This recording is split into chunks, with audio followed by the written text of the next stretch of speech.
لا إله إلا الله لا إله إلا الله tawhid-sunna.com إلا الله لا إله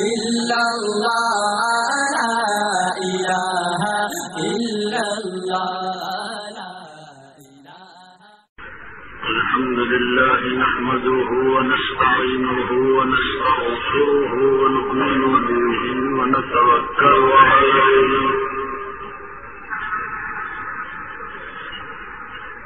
ونعوذ بالله من شرور أنفسنا ومن سيئات أعمالنا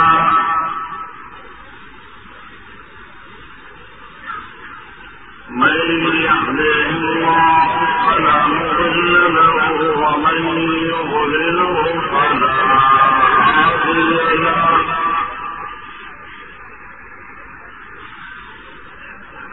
ونشهد أن لا إله إلا الله وحده لا شريك له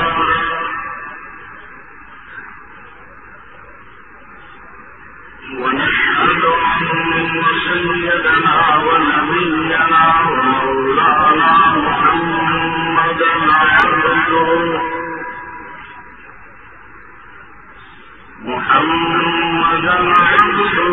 ورسوله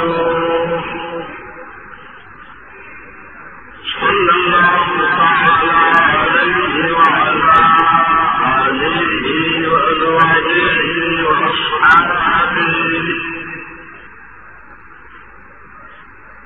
وبارك وسلم تسليما كثيرا كثيرا.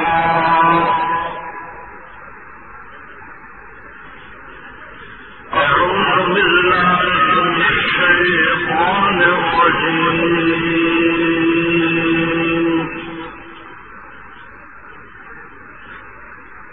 بسم الله الرحمن الرحيم.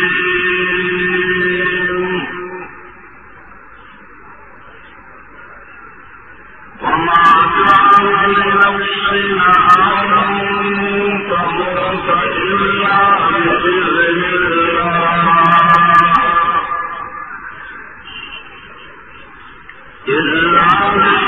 الله كتابا مؤجلا.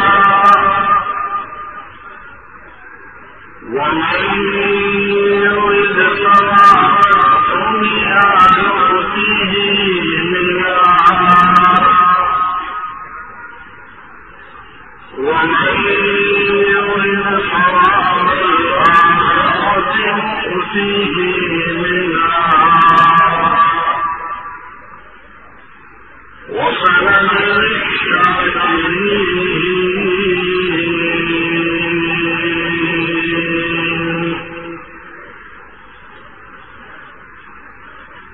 وقال الله تبارك وتعالى قل إن كنتم تحبون الله فاتبعوني يحببكم الله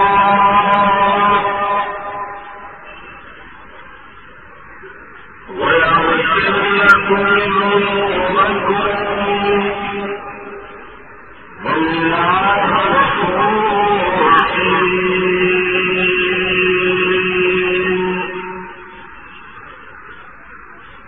قل أطيعوا الله والرسول فإن تولوا فإن الله لا يحب الكافرين.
ينتزعهم من الناس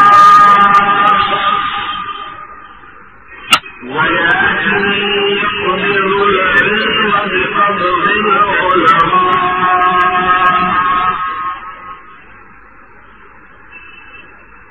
فإذا لم يبق عالما اتخذ الناس رؤوسا جهالا فسئلوا فأفتوا بغير علم فضلوا وأضلوا أو كما قال رسول الله صلى الله عليه وسلم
لڑکیاں اور عورتیں پیاسی ہیں، ماؤں کی گودوں میں بچے پیاس کی وجہ سے دل جاتے تھے، مگر ظالموں کو رحم نہیں آیا، اور حضرت حسین بن علی رضی اللہ تعالیٰ عنہ ہے کہ جمے ہوئے ہیں کربلا کے میدان میں،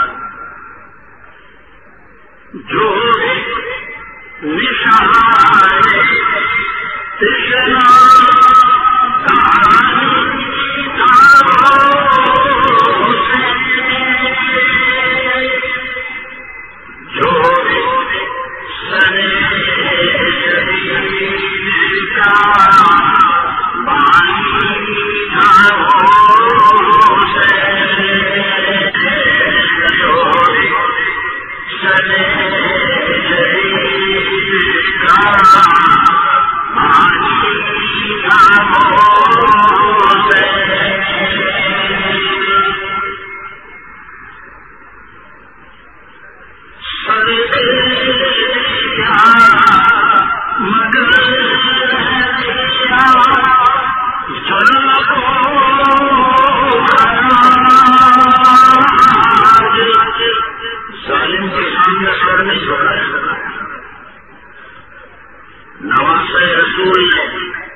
کربلا کے میدان میں اپنے سر کی بازی لگا دی، اپنی عزت کی بازی لگائی،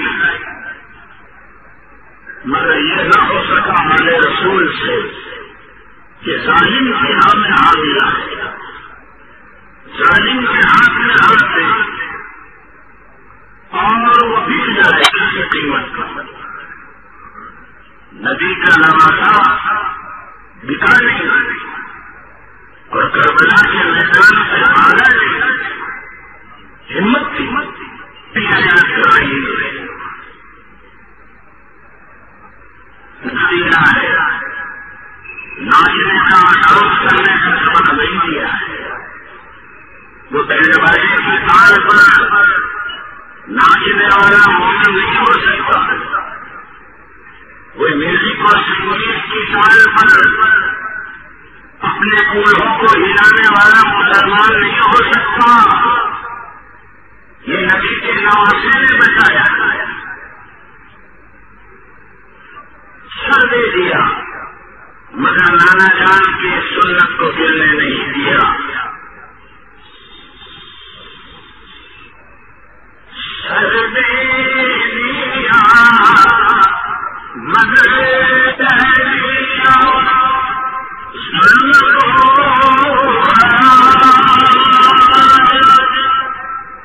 جس کے لوگوں نے تمام امتوں کی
وہ بات ہے زبان پر جو دل پر اثر کرے.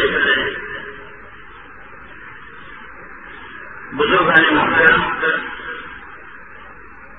گرا قدر حاضرین جلسہ اور مختلف جگہ پر بیٹھ کر سننے والی میری ماں، بہنوں، بیٹیوں اور عزیز بچوں،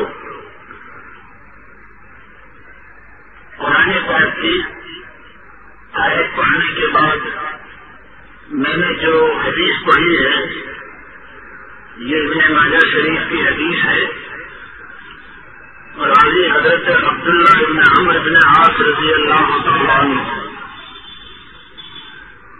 روایت کرتے ہیں کہ جناب محمد رسول اللہ صلی اللہ علیہ وسلم نے ارشاد فرمایا: ان اللہ لا يقبض العلم انتزاعا ينتزعه من الناس. میرے آقا نے فرمایا کہ اللہ تعالی علم کو نہیں اٹھا لیں گے لوگوں کے سینوں سے، انتظام نکال لیا جانا.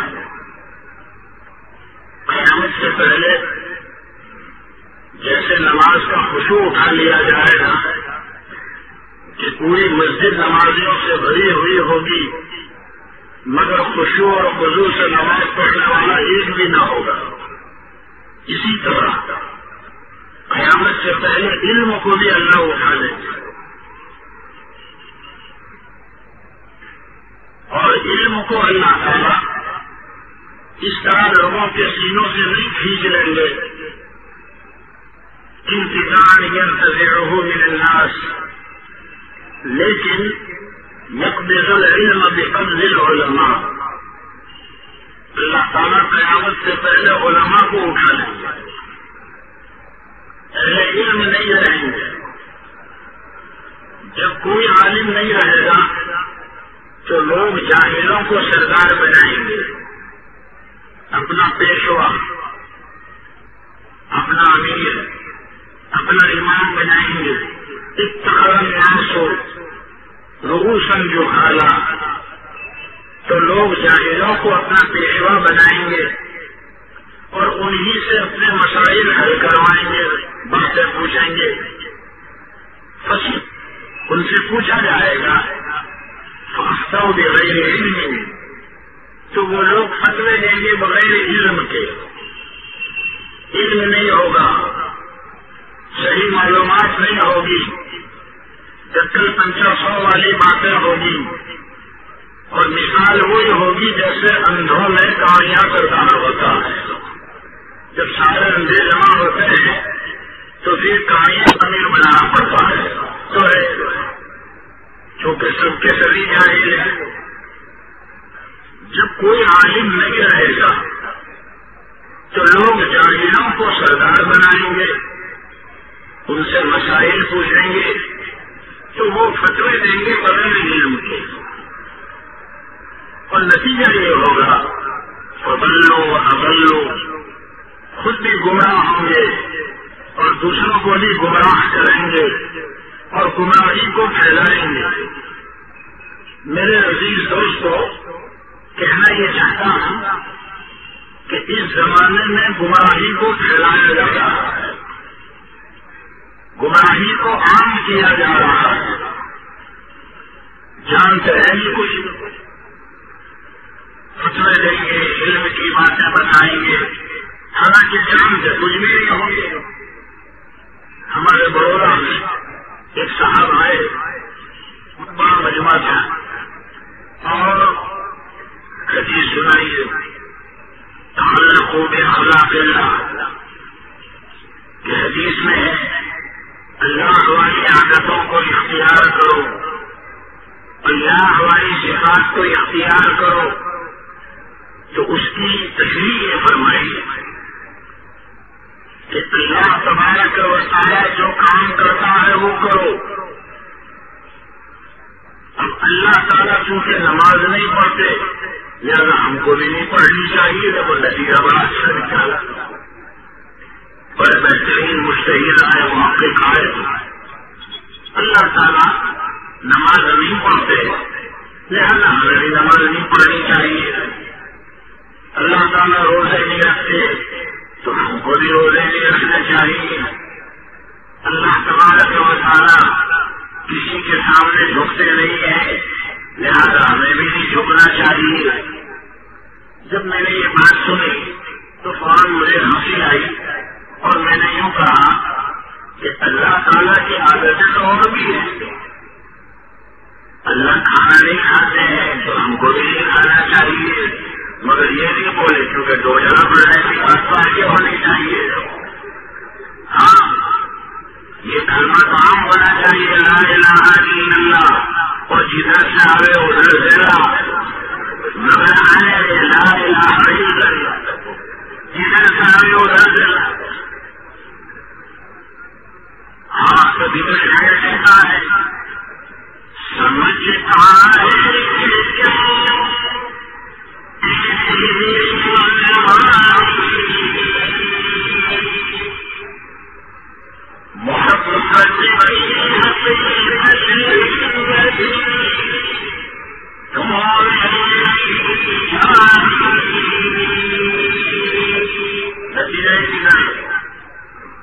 تو میں نے کہا اللہ تعالیٰ تو کھاتے بھی نہیں ہے تو کھانا نہیں کھانا چاہیے، اللہ پیتے نہیں ہے تو پینے تعالیٰ سوتے نہیں ہے تو سونا بھی نہیں چاہیے.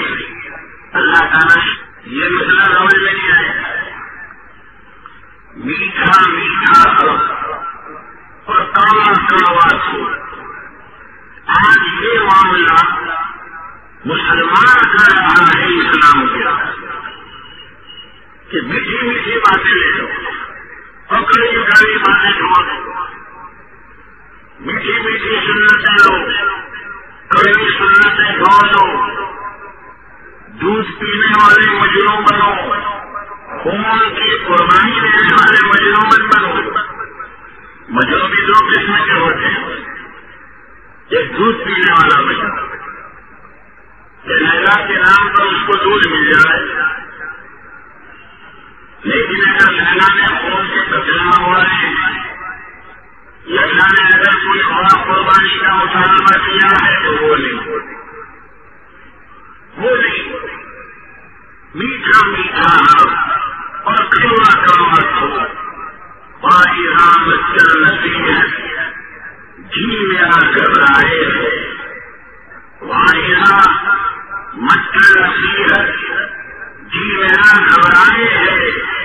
اے بھائی تو نصیحت مت کر، تیری نصیحت تو سن کر میرا جی گھبرا رہا کہ اگر اسلام اس مذہب کا نام ہے تو پھر میں جس مذہب پر چلتا ہوں وہ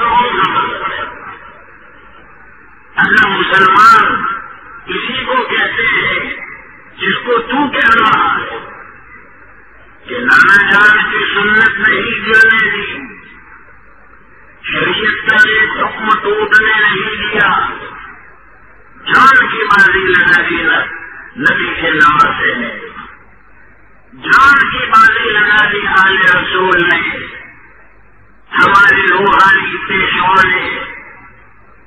اگر مسلمان اسی کا نام ہے تو پھر ہم کون ہے؟ کوئی ناچ رہا ہے، کوئی ڈانس کر رہا ہے، کوئی فلمی گانے سن رہا ہے، کوئی نمازیں چھوڑ رہا ہے، کوئی دین کی محنت میں نہیں چھوڑ رہا ہے، کوئی دین کی محنت سے الگ رہ رہا ہے، کوئی قرآن نہیں پڑھتا تو کوئی علماء کی صحبت میں نہیں بیٹھتا، پتہ نہیں کیا کیا.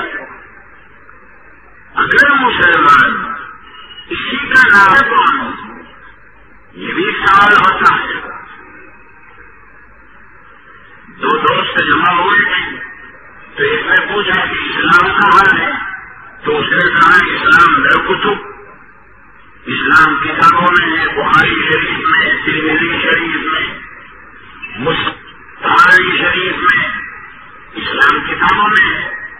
پھر قبرستان کی طرف اشارہ کرتے ہوئے کہا وہ مسلمانہ درگور، اسلام کتابوں میں ہے اور مسلمان قبرستانوں میں ہے.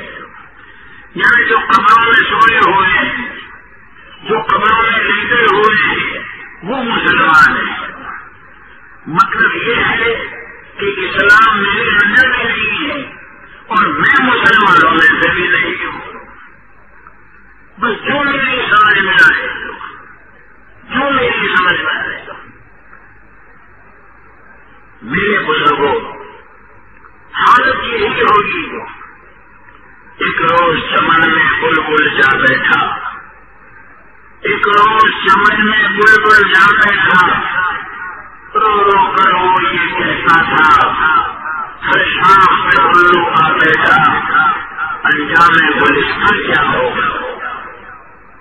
ہم تو ڈوبے ہیں صنم، تم کو بھی نہیں ڈوبے گے، ہم تو کسی کام کے ہی نہیں تھے. میرے آقا نے فرمایا فَأَفْتَوْا بِغَيْرِ عِلْمٍ، وہ فتوا دیں گے بغیر علم کے، خود بھی گمراہ ہوں گے اور دوسروں کو گمراہ کریں گے.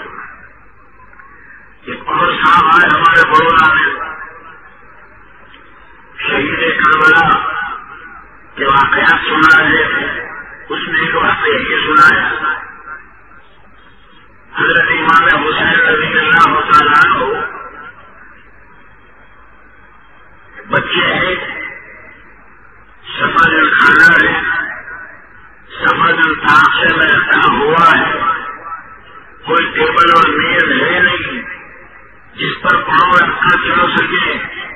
قرآن چاہیے 4-5، تو نبی کے نواسے نے وہ قرآن زمین پر رکھے، ایک پڑھے اور اس پر پاؤں رکھ کر وہ سفر لے لیا. کیونکہ کہنے والا جو دیوانہ ہے، سننے والے بھی دیوانے ہوتے ہیں بدل مرتبہ. اس امام حسین نے قرآن شریف پر پاؤں رکھ کر سفر لے لی. ایک کمزور ایمان والا دیکھ رہا تو یقیناً حضرت امام حسین کو دیکھنے والی صحابی تو ہوں گے، صحابی ہوں گے، تو صحابی کو کمزور ایمان والا کہا. صحابہ کمزور ایمان والے نہیں ہو سکتے، وہ نہیں ہو سکتے. خیر حسین بن علی کو یہ کام کرتے ہوئے دیکھ کر شک میں پڑ گئے کہ حسین نے قرآن پر پاؤں رکھ کر سفر لے لیا. بات سمجھ میں نہیں آئی. وہ کمزور ایمان والا رسول اللہ صلی اللہ علیہ وسلم کے قریب سوال کر گیا اور جا کر کہا، آج میں نے آپ کے حسین کو یہ کام کرتے ہوئے دیکھا ہے، پہاڑ پر چل کر سفر لے لیا. اور سوچنے کی بات ہے، میرا آپ پر آقا تو قرآن کی عظمت کو پہچانے، اس کے دل میں تو قرآن کی عظمت ہو، اور یہ صاحب کے قول کے مطابق نبی کا نواسا اتنا بے ادب کہ قرآن پاک کی عظمت کو ہاتھ سے چھوڑ دے، اور وہ بھی ایک سفارجن کھانے کے لیے، سفارجن کے لیے. سوچنے کی بات ہے، ہمارے بیٹے کے ہاتھ میں سے قرآن گر جائے تو پتہ نہیں کتنے دن تک روتا رہے، کتنا کفارہ دیتا رہے، توبہ کرتا رہے، اللہ کے سامنے روتا رہے، کیونکہ قرآن ہے. اور ادھر نبی کے نواسے ہیں کہ ان کے دل میں قرآن پاک کی کوئی عظمت نہیں. خیر انہوں نے جب رسول اللہ صلی اللہ علیہ وسلم کے سامنے جا کر کہا تو میرے مدنی آقا نے فرمایا، جس کام کو میرے حسین نے کیا ہے اس کو دیکھ کر تو شک مت کر، میرے حسین نے جو کیا وہ برابر کیا. حسین کا پاؤں قرآن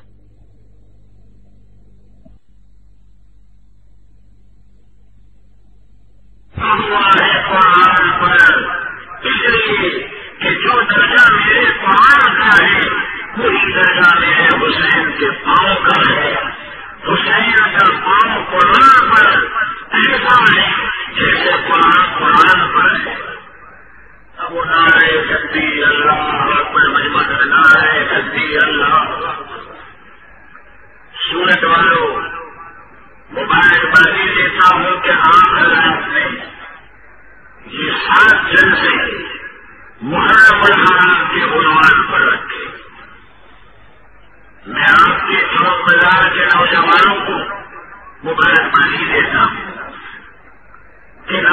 رسول کے ساتھ یہ عقیدت، محرم الحرام کے مہینے کے ساتھ یہ مناسبت، بیت نبوت کی شان میں اور یاد میں یہ 7 جلسے منعقد کیے گئے۔ مجھ سے پہلے 4 بزرگ حاضر ہے، مجھے معلوم نہیں انہوں نے کیا کہا۔ جو بات میں کہوں شاید ٹکرا بھی ڈالے، اگر ایسا ہو تو آپ درگزر کر دیں، بلکہ آپ کو خوش ہونا چاہیے کہ علماء نے مشن نہیں کی ہے۔ جو بات 2 دن پہلے سنی اس میں سے کچھ باتیں آنے کی نہیں، مجھے معلوم نہیں ہمارے 4 بزرگوں نے کیا کہا۔ دین کی بات کہی، قرآن کی بات کہی، وہ دین کی بات آپ کو سمجھا کر کے مجھے بھی نوجوانوں نے دعوت دی اور مجھے یہ سب سے بڑی سزا دی کہ تیرا بیان 1 دن نہیں چلے گا، 3 دن تک آنا پڑے گا۔ 1 دن نہیں، 3 دن۔ یہ ہمارے اچھا کام 3 دن تو مشکل سے بہت لوگوں کو سمجھایا۔ یہ دعوت پر میرا آنا ہوگا، اتنا یہ چاہتا ہوں کہ جو تاریخ میں صحیح واقعات اور جو آثار ہے جو سمجھ میں آ جائے وہی کہوں گا، باقی مزید باتیں میں حلف کر دوں گا، کیونکہ نام ہی ایسے ہیں کہ وہ آپ کی سمجھ میں نہیں آئیں گے۔ اور اگر وہ ساری باتیں میں سننے بیٹھ جاؤں تو مجھے ڈر ہے کہ آئندہ کل کے جلسے میں شاید آدھا مجمع ہوگا، آدھے سے اوپر بھائی کہ مولانا کیا کہہ رہے ہیں کچھ سمجھ میں نہیں آ رہا ہے۔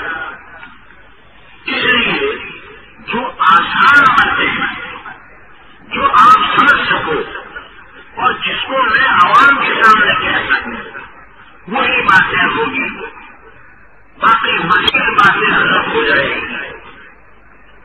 میں آپ کو یہ باتیں سنانے نہیں آیا کہ حضرت امام حسین کو سفرجن کھانا تھا تو قرآن پر قوم اور پر سفرجن لے لیا۔ جو بڑودا میں آنے والے نے سفرجن کا واقعہ سنایا تو میں کوئی چیکو کا واقعہ سناؤں آپ کو، امام حسین کو چیکو کھانا تھا یا جان کی حدیثوں کو جمع کیا ہوا تھا۔ امام حسین کے پاس بڑے ہوا تھے، بڑی برکت والے تھے، اور نانا جان نے کہا کہ جو درجہ قرآن پاک کا ہے وہی درجہ میرے حسین کے پاؤں کا ہے۔ میں یہ کہنے آپ کو نہیں آیا۔ شہادت کی داستان یہ خلافت کا مسئلہ تھا۔ حضرت امیر معاویہ رضی اللہ تعالیٰ عنہ اپنے صاحبزادے یزید کو خلیفہ بنانا چاہتے تھے، چونکہ چند مشورہ دینے والوں نے ان کو مشورہ ایسا دیا۔ صحابی رسول حضرت امیر معاویہ رضی اللہ تعالیٰ کوئی معمولی شخصیت نہیں ہے، بلکہ ترتیبی وہی میں جن کا شمار ہے، اور اللہ کے نبی صلی اللہ علیہ وسلم نے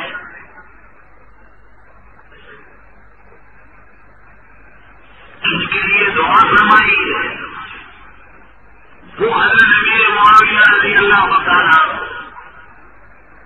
تو معراج سورت کے بیان میں حضرت امیر معاویہ رضی اللہ تعالیٰ عنہ کو کچھ قرآن کہنے کے لیے نہیں آیا، اور ہمیں حق بھی نہیں کسی صحابی کے شان میں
سچائی پر سے، عدل پر سے،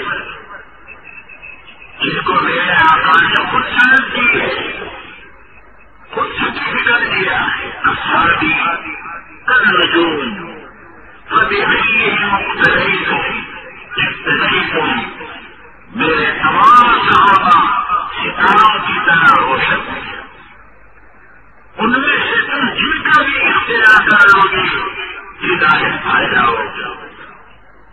تو ہم کسی صحابی کی توہین نہیں کریں گے، ہم کسی صحابی کو برا نہیں کریں گے۔ حضرت امام حسین بن علی رضی اللہ تعالیٰ عنہ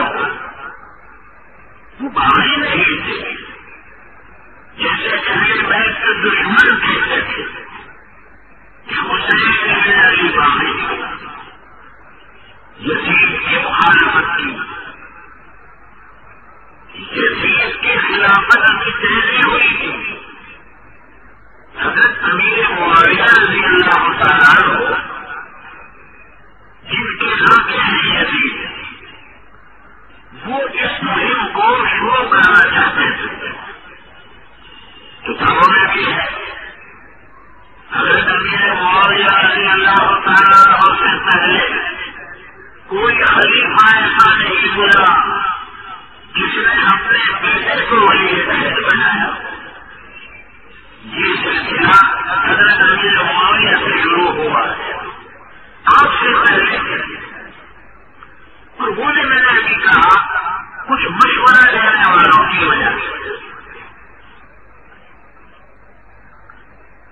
یزید کی خلافت اگر مکمل ہو جائے اور تمام صحابہ اس کو مانیں، اب مخالفت نہیں ہو سکتی، اس کو برآمد کرتے ہیں۔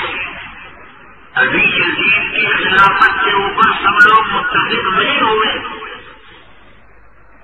جیسے ایک مثال ہے، حضرت عثمان بن میرے آقا کے داماد ہیں، ذوالنورین جن کا لقب ہے، نبی کی دو بیٹیاں نکاح میں آئی، حضرت رقیہ اور حضرت ام کلثوم رضی اللہ تعالیٰ۔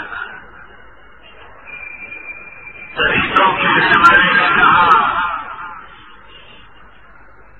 عثمان غنی کا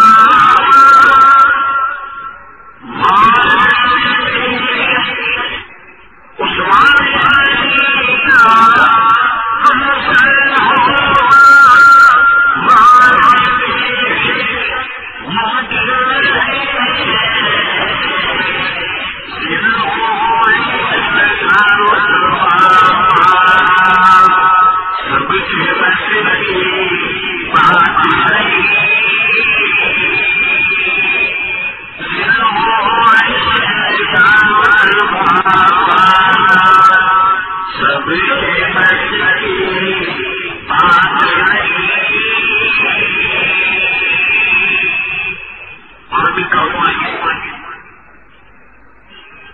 بہترین محفل پر، محرم و ممبر پر، پنکھوں کے نیچے خطبہ دینا جو آسان ہے، لیکن کربلا کے سنگریزوں پر، تلواروں کے سایہ کے نیچے، دشمنوں کے لڑے میں نبی کے نام نے جو خطبہ دیا وہ ممکن نہیں ہے۔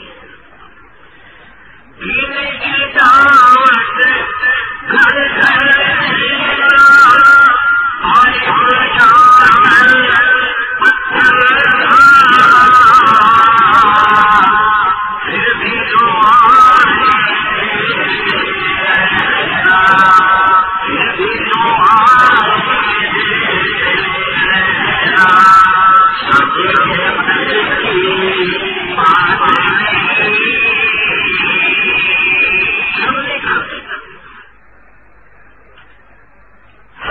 عثمان بن عفان رضی اللہ تعالیٰ عنہ کو شہید کیا گیا۔ سبائی پارٹی کے لوگ عبداللہ ابن سبا جو کہ یہودی تھا، جو اہل بیت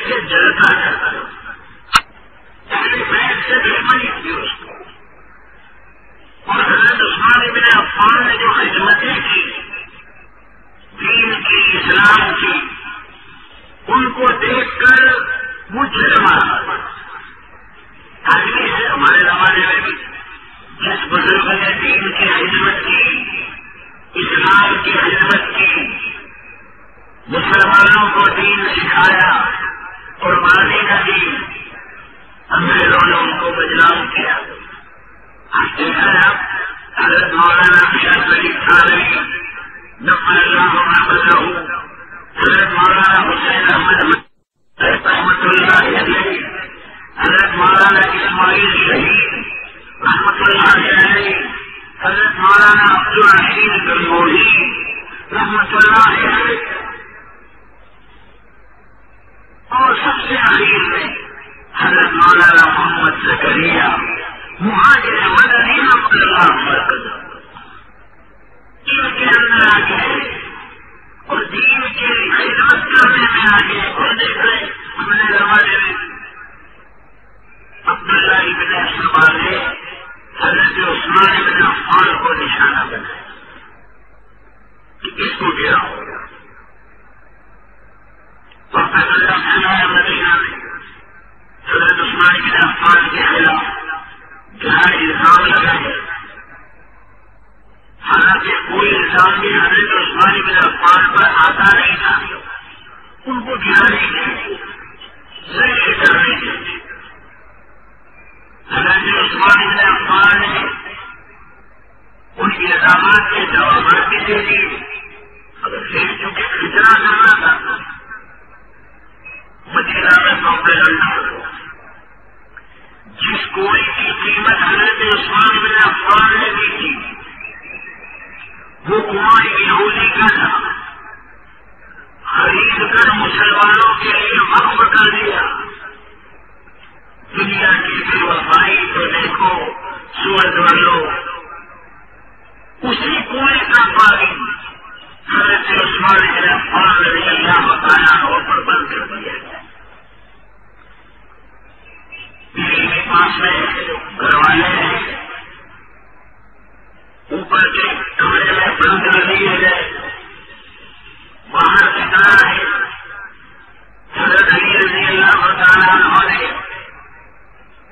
اپنے شیر سے بہادر بچوں کو حضرت امام حسن اور حضرت امام حسین رضی اللہ تعالیٰ عنہ کو دروازے پر کھڑا کر دیا کہ کوئی بلوائی اندر کی جانا چاہیے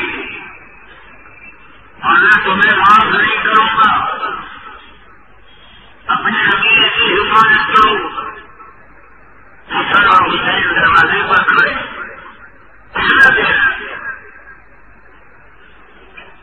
حضرت عثمان بن عفان رضی اللہ تعالیٰ کو پیاسے ایک خواب دیکھا. خواب میں زیارت ہوئی جناب محمد رسول اللہ صلی اللہ علیہ وسلم کی. ہم بھی چاہتے ہیں کہ زیارت ہو یہ اچھا ہے. توحید-sunnah.com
تو یہی کہتے ہیں کہ ہم دشمن کے خلاف مدد ہو جائے حضرت.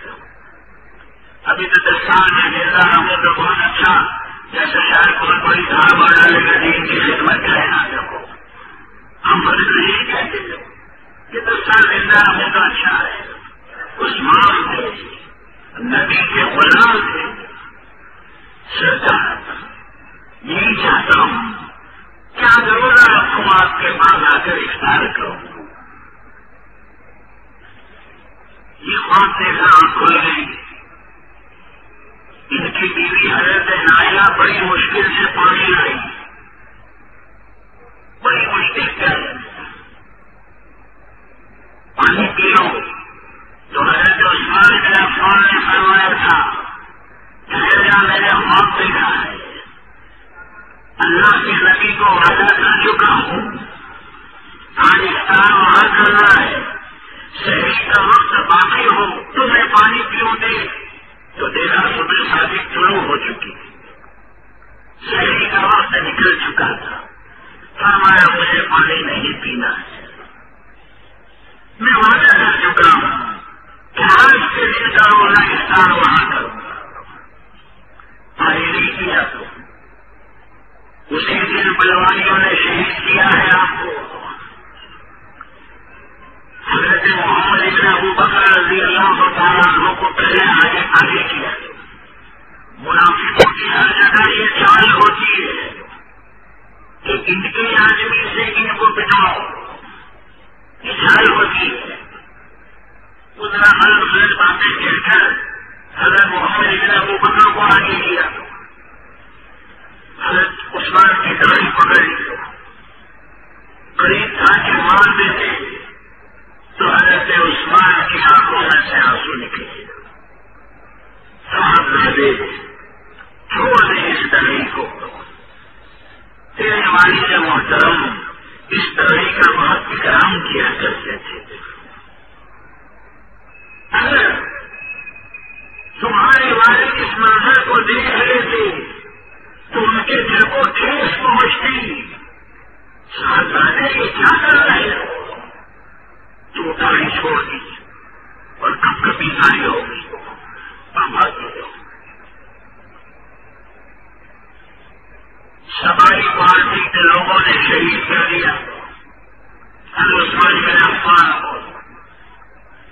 حضرت کی شہادت کے 3 دن کے بعد تمام صحابہ نے متفق ہو کر حضرت علی رضی اللہ تعالیٰ عنہ کو خلیفہ بنایا.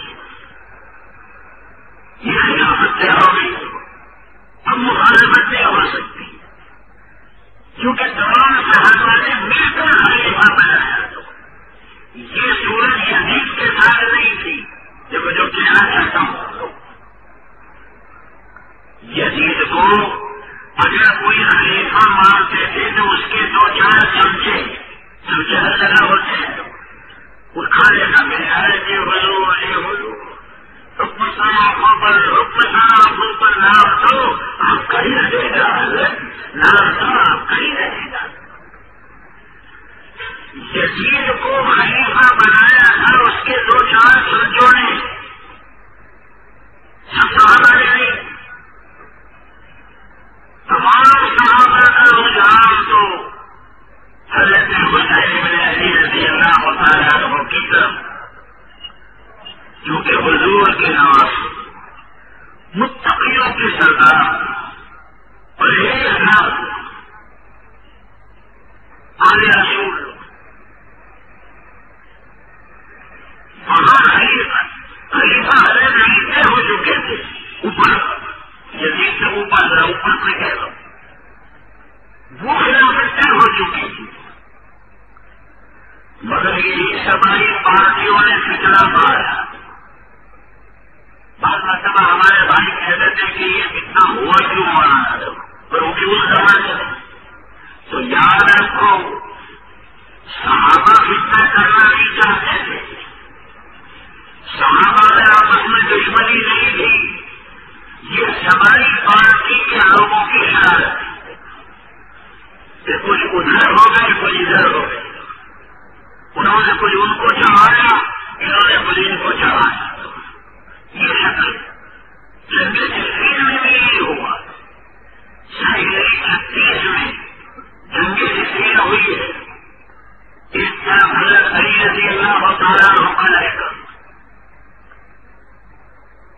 80,000 کا لشکر،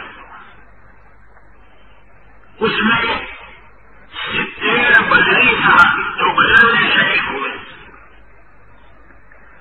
700 جو حدیبیہ کی صلح میں تھے بیعت رضوان میں، وہ 700 صحابہ تھے، اور اس کے علاوہ انصار و مہاجرین وہ حضرت علی کے لشکر، اور ادھر حضرت امیر معاویہ کا لشکر ملک شام، حضرت امیر معاویہ رضی اللہ تعالیٰ عنہ ملک شام کے گورنر تھے، 20 سال سے ملک شام میں رہتے تھے۔ حضرت عمر رضی اللہ تعالیٰ عنہ نے ان کو کئی جنگوں میں بھیجا تھا، تعمیر بنا کر سکو بڑے شہید ملک شام میں 20 سال تک رہے، اسی لیے ملک شام کے رہنے والے سب حضرت امیر معاویہ کو مانتے تھے۔ جنگ صفین کیوں ہوئی؟ حضرت امیر معاویہ اتنا کہنا چاہتے تھے کہ جنہوں نے حضرت عثمان کو شہید کیا ہے ان سے بدلہ لے وہی سماجی پارٹی کے لوگ حضرت امیر معاویہ کی طرف آئے اور جہاں آ کر یہ پاپل کرنا شروع کیا کہ اب علی سے کہو کہ بدلا لے جنہوں نے حضرت عثمان کو شہید کیا ہے ان سے، اور اگر حضرت علی بدلا نہیں لے سکتے ہیں تو پھر علی سے کہو تم ہٹ جاؤ، میں امیر ہوں اور میں امیر بن کر کے بدلا لے لیتا ہوں۔ ادھر حضرت علی رضی اللہ تعالیٰ عنہ یہ کہنا چاہتے تھے کہ میں بدلا ضرور لوں گا تو مگر رات خیر کر، کیونکہ یہاں بھی شہری لوگ ہیں، اگر میں نے حضرت عثمان کے خون کا بدلہ لے لیا تو مجھ پر یہ خطرہ ہے جو کہ سبائی پارٹی کے لوگ ادھر بھی کچھ ادھر کچھ ادھر، میں بدلہ لوں گا مگر ذرا تحقیق کروں گا کہ کس نے شہید کیا ہے، کون کون تھے۔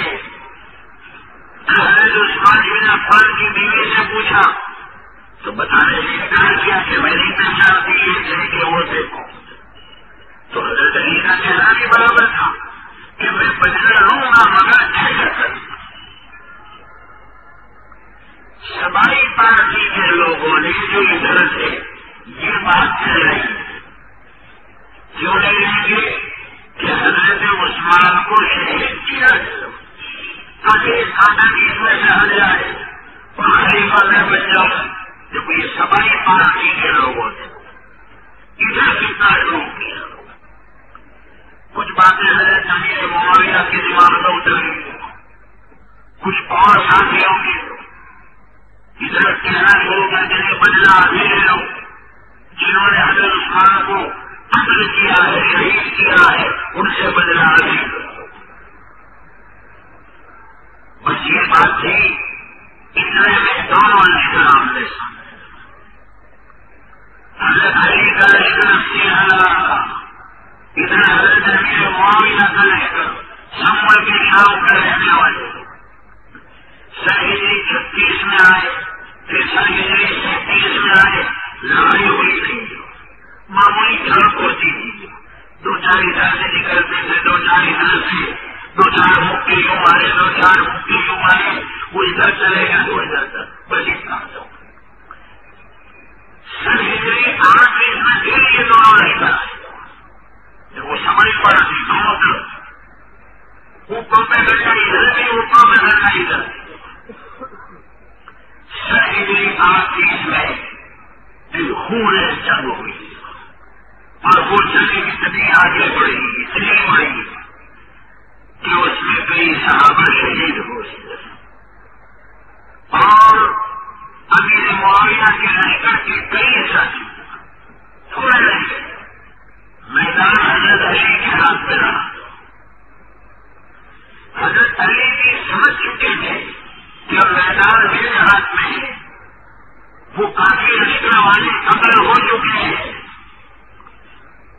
اپنے لشکریوں کے سامنے آؤ، اب پوری ہمت کے ساتھ میدان میں اتر جاؤ، اب میدان تمہارے ہاتھ میں۔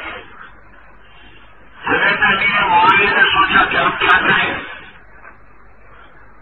تو اس زمانے میں مشہور اور مدبر سیاستداں حضرت عامر بن العاص، جو سن 8 میں ایمان لائے تھے، بڑے عقل مند، حضرت امیر معاویہ نے ان سے مشورہ کیا کہ کیا کرنا ہے، لشکر تو اخیر نمبر پر ہے۔ تو حضرت عامر بن العاص نے بڑی اچھی ترکیب بتائی کہ یہ ترکیب تو میرے ذہن میں پہلے سے ہی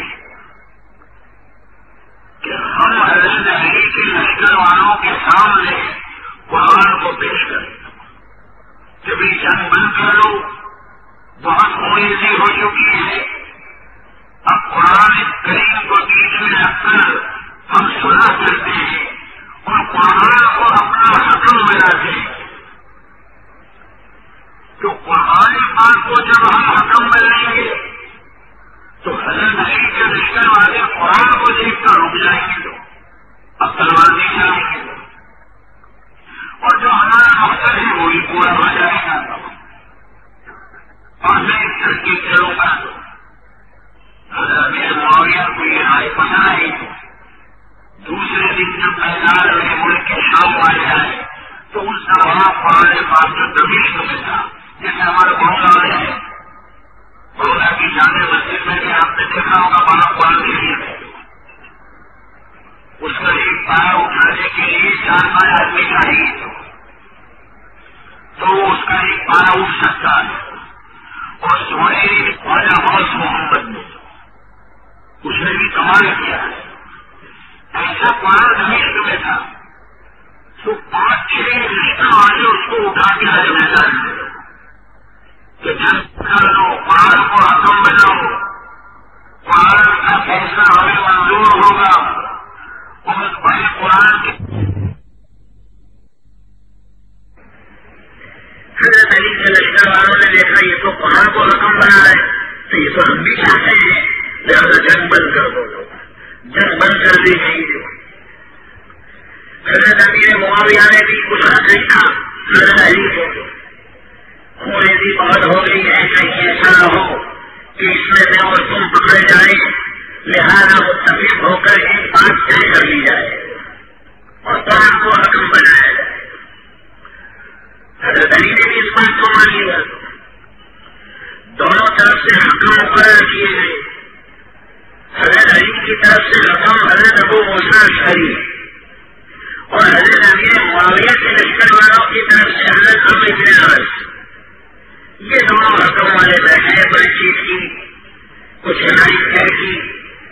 اس میں یہ طے ہوا کہ امت میں اتفاق رہے اور یہ دشمنی ختم ہو جائے، اسے ہم ایک بات طے کرتے ہیں کہ تم حضرت علی کو بھی خلافت سے ہٹا دو اور ہم حضرت امیر معاویہ کو بھی ہٹا دیتے ہیں، اور مسلمان ایک ہو کر جس کو بھی مناسب سمجھے خلیفہ بنا دے۔ یہ بات طے ہو گئی، تومت الجندل جگہ طے ہوئی۔ بخاری شریف میں ہے جب یہ حدیث، بخاری شریف میں ہے تومت الجندل جگہ طے کی گئی کہ بھیا اعلان کرو، کئی صحابہ کو دعوت نامے بھیجے، سب آئے۔ حضرت عامر بن العاص اچانک نکلے، انہوں نے حضرت ابو موسیٰ اشعری سے کہا پہلے تم اپنا فیصلہ سناؤ۔ حضرت ابو موسیٰ اشعری کھڑے ہوئے اور کہا امت میں اتفاق رہے، مویزی بڑھ ہو، لہذا یہ شکل ہے کہ میں حضرت علی کو معذور کرتا ہوں خلافت سے، اور مسلمان جس کو بھی مناسب سمجھے متفق ہو کر اپنا امیر بنا دے۔ ادھر سے حضرت عامر بن العاص کھڑے ہوئے، انہوں نے اعلان کیا کہ اے لوگوں، حضرت ابو موسیٰ اشعری کی بات تو مزید سن چکے ہو کہ حضرت علی کو انہوں نے معذور کر دیا، تو میری بات سنو، ہمارے جو امیر ہیں حضرت امیر معاویہ وہ برقرار رہیں گے، میں اس کو معذور نہیں کرتا ہوں۔ حضرت موسیٰ صحیح روئے بھی بہت کسی کے بات طرف لگا ہے ہو مگر تیر کمان سے نکل چکا تھا اب مخالفت نہیں ہو سکتی. حضرت امیر معاویہ ہی خلیفہ رہے تو وہ بات یہاں سے پڑھائی. ان دو جماعتوں میں حق پر حضرت علی تھے یہ یاد رکھنا. یہ بھی بخاری شریف میں ہے کیونکہ حضرت عمار بن یاسر حضرت علی کے لشکر میں تھے اور ان کو مارا تھا حضرت امیر معاویہ کے لشکر والوں نے. میرے آقا نے پہلے سے فرمایا تھا کہ اے عمار افسوس ہے تجھے نافرمانی کرنے والی جوان قتل کرے گی اور جو اللہ کے باغی ہوں گے وہ تجھے شہید کریں گے. تو حضرت امیر معاویہ کے ساتھیوں نے حضرت عمار بن یاسر کو شہید کیا. اس سے صحابہ نے یہ بات سمجھ لی کہ حضرت علی حق پر تھے جو میرے آقا کے داماد تھے. سورت والوں اسی طرح ہم بھی اعلان کرتے ہیں کہ جیسے حضرت علی رضی اللہ تعالیٰ عنہ حق پر تھے حضرت امیر معاویہ سے جنگ کرنے میں اسی طرح حضرت علی کے راستے دیگر حضرت امام حسین رضی اللہ تعالیٰ عنہ بھی حق پر تھے یزید کے سامنے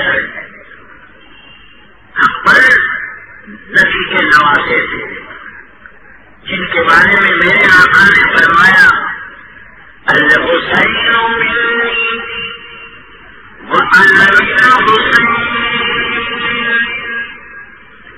الحسین شمس من الأنبار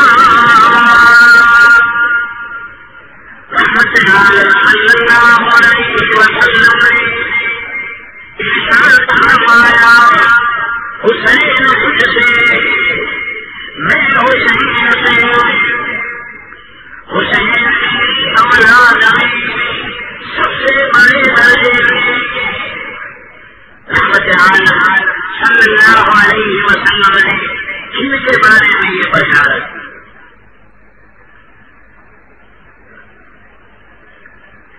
یزید کا مسئلہ لے لیا یہ تو جنگ صفین کا معاملہ ہوا کہ حضرت علی خلیفہ بنا دیے گئے تھے. اب مخالفت نہیں ہو سکتی حضرت علی کی لیکن یزید کے ساتھ یہ شکل نہیں تھی. یزید کو تمام صحابہ نے خلیفہ نہیں بنایا تھا. ابھی میں نے کہا تو چار ارد گرد میں حلوائی لوگوں نے اور دو چار چمچوں نے حالانکہ یزید میں یہ صلاحیت نہیں تھی. یزید آوارہ تھا تیار تھا نمازوں میں سست تھا راج بازی کا شوقین تھا ریشم کپڑے پہننے کا شوقین تھا محنت رعایا کرتا تھا. میرے خیال سے اگر نواز رسول حضرت حسین بن علی رضی اللہ تعالیٰ عنہ کے سامنے اگر آج کا منظر ہوتا جو نمازوں میں سست ہے دین کی خدمت میں سست ہے اسی طرح راج بازی کے شوقین ہیں اور بینڈ بازی کے عاشق ہیں تو میرے خیال سے حضرت حسین تو یہی کہتے کہ اس زمانے میں تو مجھے ایک ہی یزید نظر آیا اور اے میرے نانا جان کا کلمہ پڑھنے والوں وہی باتیں تیار راج بازی کا شوق اسی لیے تو نبی کے نواز سے ناراض تھے. ہمارے رسول یہی تو کہنا چاہتے تھے کہ یزید تیرے کرکٹر خراب ہے تیرے حالات بگڑے ہوئے ہیں ان برائیوں کے ہوتے ہوئے تو مسلمانوں کا امیر نہیں بن سکتا. پہلے یہ خرابیاں دور کر اچھائیاں پیدا کر سلام فلاح کے معاملے بڑھا پھر سے مسلمانوں کا امیر بن سکتا ہے.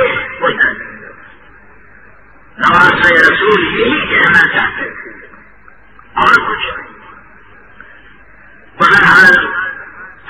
امیر معاویہ رضی اللہ تعالیٰ عنہ نے اپنی زندگی کے آخری دنوں میں جب کمزوری اور بڑھاپے کو محسوس کیا تو یہ چاہا کہ یزید کو میں ولی عہد بنا دوں اور اپنے بعد یزید کو خلافت کے لیے طے کر دوں، مگر لوگوں کا ڈر تھا۔ حضرت تو کچھ اس سے رکھتے تھے، ہر بات اپنے بیٹے کے بارے میں کچھ نہ کچھ حسن گل رکھتا ہی ہے، اور پھر کچھ غلط مشورے لینے والوں نے بھی یہ مشورے دیے کہ حضرت عثمان بن عفان کی شہادت کے بعد کافی خوریزی ہو چکی ہے، وہ ذریعے سے جس کی کچھ تفصیل کے لیے مسلمانوں میں افراتفری ہو چکی ہے، مسلمانوں میں دشمنی ہو چکی ہے۔ آپ کے دنیا سے چلے جانے کے بعد امت کو اس امیر کی ضرورت پڑے گی، اس کے لیے ہم مناسب سمجھتے ہیں کہ آپ اپنے فرزند یزید کو نامزد کرتے جائیں۔ یزید میں عقل مندی ہے، راست بازی ہے، عوام سرکار کو جاننے والا ہے، یہ صلاحیت تھی اس میں، اس قانون کو جانتا ہے، سیاست چلا سکتا ہے،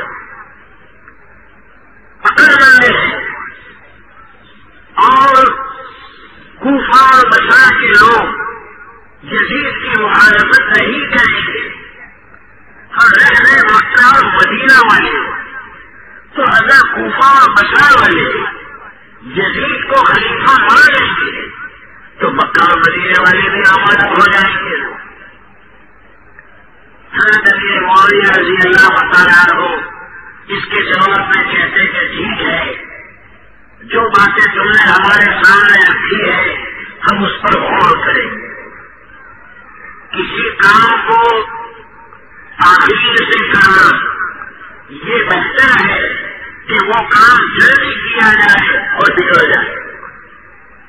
میں اس بات کو لوگوں کے ساتھ حضرت امیر معاویہ رضی اللہ تعالیٰ عنہ کو بھی خطرہ تھا کہ وفود دربار میں آتے اور وہ یزید کی خلافت کے بارے میں درخواست پیش کرتے تو حضرت امیر معاویہ یہی کہتے کہ ٹھیک ہے، اس بات پر ہم غور کریں گے جو تم نے کہا ہے۔ لہذا حضرت امیر معاویہ مکہ المکرمہ آئے ملک شام سے، کیونکہ حضرت امام حسین رضی اللہ تعالیٰ عنہ، حضرت عبداللہ ابن زبیر، حضرت عبداللہ ابن عمر اور حضرت عبدالرحمن ابن ابو بکر یہ چاروں اس زمانے میں مدینے میں تھے، تو حضرت امیر معاویہ اس لیے آئے مدینہ۔ اب 30,000 نے سنا کہ امیر معاویہ آ رہے کہیں زبردستی کریں گے ہم سے یزید کے بارے میں، تو لاؤ ہم مدینہ چھوڑ کر مکہ چلے گئے۔ حضرت امیر معاویہ مدینہ میں آئے، لوگوں کے سامنے یہ بات رکھی، ام المؤمنین حضرت عائشہ صدیقہ رضی اللہ تعالیٰ عنہا سے ملاقات کی۔ حضرت عائشہ نے اتنا کہا کہ مجھے یہ پتہ چلا ہے کہ آپ نے حسین بن علی کو اور عبداللہ ابن زبیر کو مارنے کی دھمکی دی ہے۔ حضرت امیر معاویہ نے فرمایا کہ ام المؤمنین یہ آپ کیا کہہ رہے ہیں؟ یہ مجھے میرے بیٹے یزید سے زیادہ پیارے ہیں اور محبوب ہیں، لیکن میں یہ چاہتا ہوں کہ میرے دنیا سے جانے کے بعد یزید کو اپنی جگہ بٹھا کر جاؤں، اس میں امت کی بہتری ہے، تو یہ لوگ بیچ میں کیوں آ رہے ہیں؟ یزید نے یہ کچھ بگاڑا ہے۔ خیر بات چیت ہوئی مگر کوئی نتیجہ نہیں نکلا۔ حضرت امیر معاویہ نے معلوم کیا کہ یہ امام حسین کا ہے، حضرت کی امام حسین پر اور حضرت ابن زبیر پر چونکہ نیک وہی تھے۔ لوگوں نے کہا کہ مکہ ہے، تو حضرت امیر معاویہ مدینہ سے پھر مکہ ہے، راستے میں جو بھی ملتے حضرت میرے معاویہ ان کے ساتھ عادت عشق کا معاملہ کرتے، سخی بھی بہت تھے، ہاتھ کھلا ہوا تھا، اور سخی آدمی سے ہر ایک کو محبت ہوتی ہے۔ حضرت علی معاویہ کا ہاتھ بھی ایسا ہی کھلا ہوا تھا، جو ملا اس سے احسان کیا۔ مکہ آئے، اب حضرت امام حسین عبداللہ ابن زبیر اور ان کے ساتھیوں کو پتہ چلا حضرت یہاں آ رہے، تو اب کوئی متکلم سامنے سے بات کون کرے گا؟ تو حضرت عبداللہ ابن زبیر کا نام آیا کہ یہ ذرا بولنے میں بڑے شریف تھے۔ حضرت عبداللہ ابن زبیر ڈرتے تھے، حق بات کہہ دیتے تھے، تو سب نے طے کیا کہ عبداللہ ابن زبیر متکلم رہیں گے، یہ بات کہیں گے۔ حضرت علی معاویہ سے ملاقات ہوئی، یزید کہ میں اپنے بھائی یزید کو خلیفہ بنانا چاہتا ہوں، آپ ہاتھ بڑھایا تو عبداللہ ابن زبیر آگے بڑھے کہ اچھا تم ہاتھ ملاؤ مجھ سے، تم خطیبوں کے سردار ہو آؤ۔ تو عبداللہ ابن زبیر آگے آئے، فرمایا حضرت ہم آپ کے سامنے 3 باتیں پیش کرتے ہیں، 3 میں سے کوئی ایک آپ اختیار کرتے ہیں۔ نمبر 1، رسول اللہ صلی اللہ علیہ وسلم کی پیروی کریں آپ۔ رسول اللہ صلی اللہ علیہ وسلم اس دنیا سے تشریف لے گئے اور آپ نے اپنی جگہ کسی کو صراحتاً خلیفہ نہیں بنایا، صحابہ نے متفق ہو کر حضرت ابوبکر صدیق رضی اللہ تعالیٰ عنہ کو خلیفہ بنایا۔ تو آپ ایسا کریں، یہ ہم یزید کو کیوں طے کر رہے ہیں سے؟ ایک بات۔ نمبر 2، یا پھر حضرت ابوبکر صدیق کی پیروی کریں آپ کہ حضرت ابوبکر صدیق دنیا سے تشریف لے گئے تو حضرت عمر کو خلیفہ بنایا، اپنے کسی رشتے دار کو نہیں، اپنے بیٹے کو نہیں، تو آپ اپنے بیٹے کی کیوں فکر کر رہے ہو؟ 2، تیسری شکل، یا تو حضرت عمر رضی اللہ تعالیٰ عنہ کی اتباع کرو کہ حضرت عمر رضی اللہ تعالیٰ عنہ دنیا سے تشریف لے گئے اور اپنے بیٹے کو خلیفہ نہیں بنایا بلکہ شورا بنائی، 6 آدمیوں کی شورا بنائی کہ یہ آپس میں مشورے سے جس کو بھی خلیفہ بنا لے، جس کو مناسب سمجھے وہ خلیفہ ہے۔ تو آپ کی شورا بنانا چاہ رہے ہیں۔ حضرت علی معاویہ رضی اللہ تعالیٰ عنہ نے تھوڑی دیر خاموشی اختیار کی، صرف اتنا جواب دیا کہ تم نے کوئی حضرت ابوبکر صدیق کے برابر بھی نہیں ہے اور حضرت عمر کے برابر بھی نہیں ہے، اور تم باتیں کہاں کی کرتے ہو؟ ٹھیک ہے، تمہاری یہ رائے ہے، تو میری رائے یہ ہے کہ میں یزید کو اپنی جگہ مقرر کروں۔ بات ختم ہوگی، تشریف لے لے۔ حضرت امیر معاویہ رضی اللہ تعالیٰ عنہ نے ایک خطبہ دیا، فرمایا انی کذاہم مستحسن وقد طالت امارتی علیکم حتی مللتکم ومللتمونی وتمنیتم فراقی وتمنیت فراقکم ایها الناس لن يأتي من بعدي إلا من أنا خير منه كما أن الذين كانوا من قبلي هم خير مني فقد قيل من أحب لقاء الله أحب الله لقاءه فأحببت لقاء الله۔ خطبے میں فرمایا، اے لوگوں، میری مثال کٹی ہوئی کھیتی کی طرح ہے، کھیتی جب پک جاتی ہے تو کاٹ دی جاتی ہے، تو میں بھی پک چکا ہوں، اخیر عمر ہے اور خلافت کے حقوق میں ادا نہیں کر سکتا، میری خلافت کا زمانہ تم پر بڑا طویل ہو گیا، یہاں تک کہ تم نے مجھے اکتاہٹ میں ڈالا، میں نے تمہیں اکتاہٹ میں ڈالا، تم نے میری جدائی کی تمنا کی، میں نے تمہاری جدائی کی تمنا کی۔ فرمایا ہے لوگوں جو میرے بعد آئے گا اس سے میں بہتر ہوں۔ تو کیسا جی ایسا جو میرے بعد آئے گا اس سے میں بہتر ہوں، جیسے جو لوگ مجھ سے پہلے تھے وہ مجھ سے بہتر تھے، یعنی حضرت علی، حضرت عثمان، حضرت عمر، وہ مجھ سے بہتر تھے۔ فرمایا ہے لوگوں حدیث پاک میں ہے جو اللہ سے ملنے کو پسند کرتا ہے اللہ بھی اس سے ملنے کو پسند کرتا ہے۔ تو گواہ رہنا میں نے بھی اللہ سے ملنے کو پسند کیا ہے۔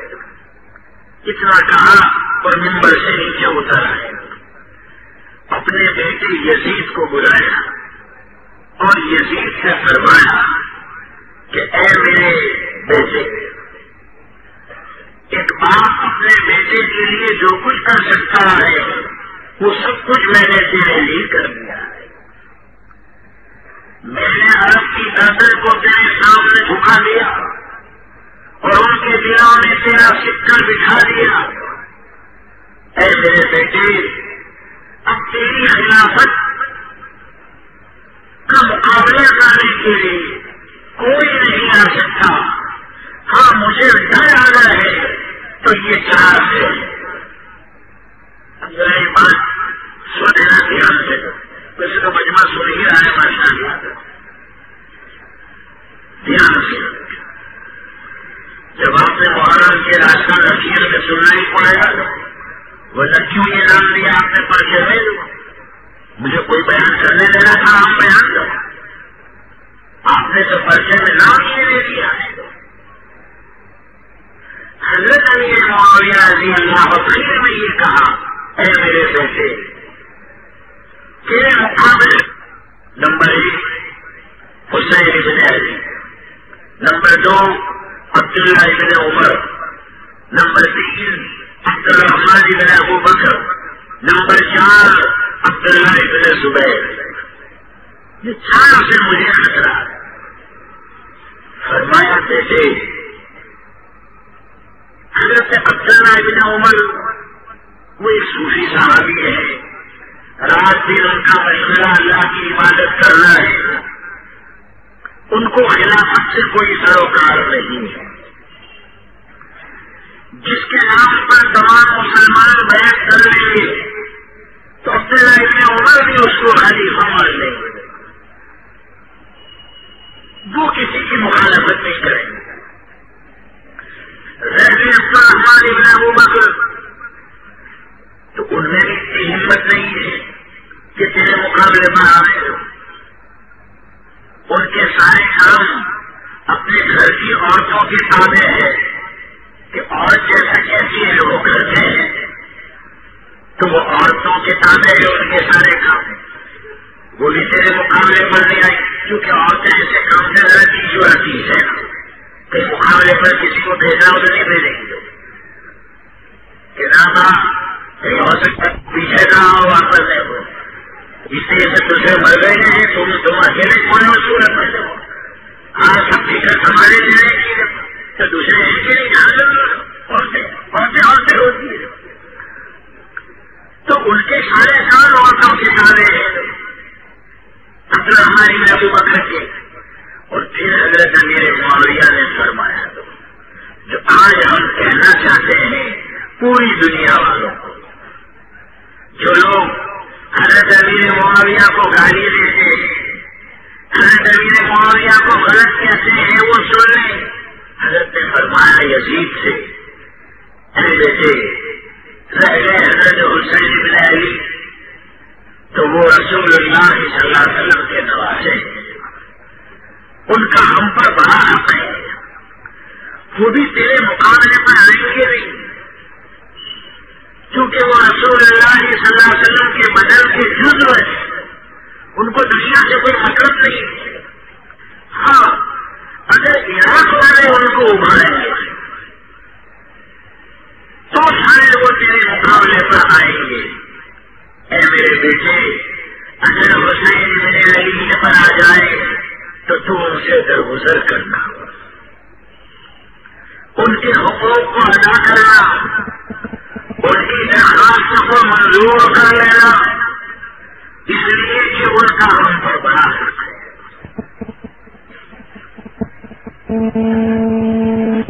جو لومڑی کی طرح سے تیرے سامنے آئی اور موقع ملنے پر اور بولنے والا آدمی سب کو اچھا نہیں لگتا ہے، جو بولنے والا آدمی ہوتا ہے وہ اچھا نہیں لگتا۔ ہاں ہم لوگ کو بولنا چاہیے، ہم کو کرنے تو جیسا کرتے ہیں، ہاں تم بہت اچھا کرتے ہو، بہت اچھا دیکھو، تو وہ سب کو اچھا لگتا ہے۔ لیکن ذرا کوئی حق بات بولی، ذرا کوئی سچائی کا اعلان کیا، وہ آدمی اچھا نہیں لگتا۔ ہاں روکڑی آدمی ہر جگہ اچھا نہیں لگتا۔ عبداللہ بن زبیر بھی ایسے ہی ہے، وہ بات بول رہی تھی تو امیر معاویہ نے فرمایا جو شخص لومڑی کی طرح میرے سامنے آئے گا اور شیر کی طرح حملہ کرے گا وہ عبداللہ بن زبیر، اگر تیرے مقابلے پر آ جائے تو تم سے درگزر مت کرنا، جنگ کرنا، یہاں تک کہ وہ بے نشر و پار ہو جائے۔ لیکن اگر عبداللہ بن زبیر صلح کرنا چاہے تو میرے بیٹے صلح کر لینا، صلح ہر حال میں بہتر ہے فتنہ اور فساد۔ یہ اپنے بیٹے یزید کو وصیت کی ہے، اور بعض کتابوں میں آتا ہے کہ یزید نہیں تھا اس وقت، ضحاک بن قیس جو حضرت امیر معاویہ کا پولیس افسر تھا، انسپیکٹر ضحاک بن قیس، اس کو بلایا حضرت امیر معاویہ نے، اور ضحاک کو کہا کہ میری یہ وصیت ہے میرے بیٹے یزید تک پہنچا دینا، اس کو کہا، اور ساتھ میں یہ بھی کہنا کہ حجاز سے رہنے والوں کی عزت کرنا، یعنی مکہ مدینہ والوں ان کو ستانا مت، جو مکہ مدینہ کے رہنے والے ہیں ان کو ستانا مت، اور جو عراق کے رہنے والے ہیں ان سے لڑنا مت۔ اس کے تو بڑے طریقے ہیں لوگ عراق والے، اور آج بھی الحمدللہ وہی ہے، یاد رکھنا، آج بھی حالات وہی ہے، ان سے لڑنا۔ اگر عراق والے یہ درخواست رکھے کہ ایک دن میں 1000 گورنروں کو ہٹا دو تو بیٹے ہٹا دینا، ان سے الجھنا مت۔ یہ بہتر ہے کہ تیرے مقابلے پر لاکھوں تلواریں جان میں سے نکل جائیں، اور ملک شام کے والوں کو اپنا معاون سمجھنا، اپنا ہمدرد سمجھنا۔ جب دشمن کسی دشمن کا خوف ہو تو ملک شام میں رہنے والوں سے مدد طلب کرنا، اور جب دشمن بھاگ جائے اور تجھے کامیابی مل جائے تو پھر ملک شام کے دوسری جگہ رہنے مت دینا، کہیں ان کی حالتیں خراب نہ ہو جائے۔ اور حضرت امیر معاویہ رضی اللہ تعالیٰ عنہ کا 60 میں انتقال ہو گیا۔ اب یزید آیا، اب میں تھوڑی بات میں نے کہا جو ضروری باتیں ہیں وہی کہہ رہا ہوں، جو زبانی ہے اس کو میں خود ہی حضرت کر دیتا ہوں۔ اب یزید آیا خلافت پر، حضرت امیر معاویہ کا بھی انتقال ہو گیا۔ اب یزید کے معاملہ آگے بڑھ رہا ہے۔ اس وقت 4 کوٹیاں مشہور تھیں، 4 جگہ، مکہ، مدینہ، کوفہ اور بصرہ۔ اس زمانے میں مدینے کا گورنر ولید بن عتبہ، مکے کا گورنر عمر بن سعید بن عاص، کوفہ کے گورنر حضرت نعمان بن بشیر، اور بصرہ کا گورنر عبید اللہ بن زیاد۔ یہ بصرہ کا گورنر تھا عبید اللہ بن زیاد، اور ظالم۔ یزید نے حضرت امیر معاویہ کی انتقال کی خبر خط کے ذریعے سے بھیجی چاروں طرف.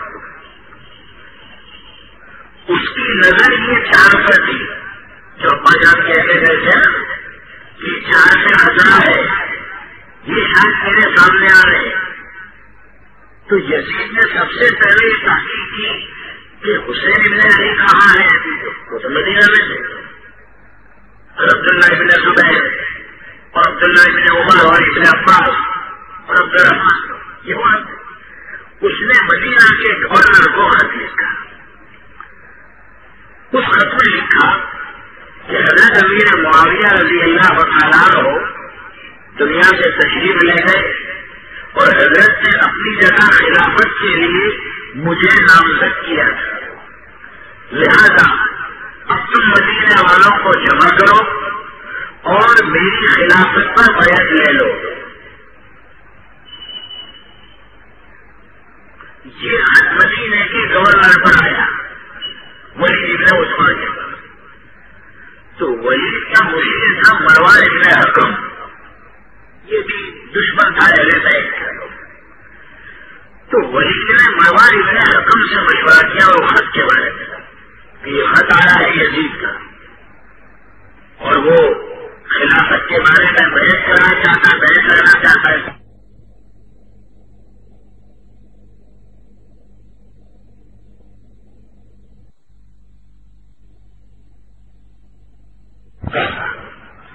کہ دوسرے لوگوں سے تو بحث بات کر لینا.